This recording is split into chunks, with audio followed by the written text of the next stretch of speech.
Welcome to our channel. Today we how to authorize GoTo Webinar to connect with marketing tools, full guide step by step clearly.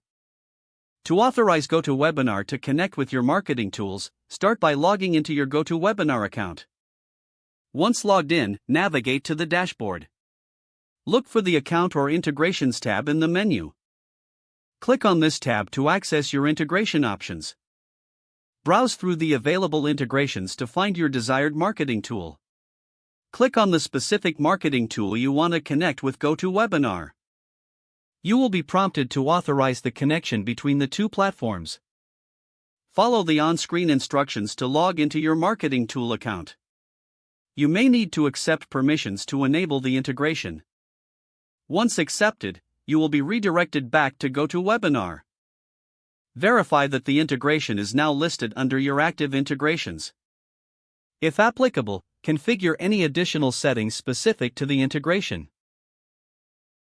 This may include mapping fields or setting up automatic data transfers. After configuration, test the connection to ensure it's functioning properly. Check for any confirmation messages indicating a successful integration. If everything is set up correctly, you should see your marketing tool connected to GoTo Webinar. Now you can utilize the combined functionalities for your webinar marketing efforts.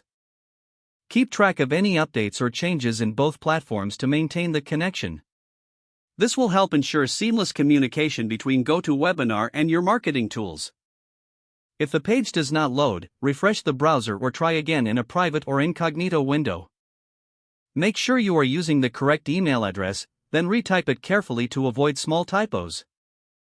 If your password is not accepted, use the reset option and create a new strong password you can remember. Check your spam folder for verification or security emails, then complete any requested confirmation steps. Enable two-factor authentication if available to improve account security and reduce unauthorized access risk. After signing in, review your profile details so your contact information and settings are accurate and current. If you see an error message, note it down and try again after restarting your device and internet connection. Log out when you finish, especially on shared devices, to keep your account and payment information secure. If the page does not load, refresh the browser or try again in a private or incognito window. Don't forget to like this video and subscribe to our channel for more step-by-step tech guides.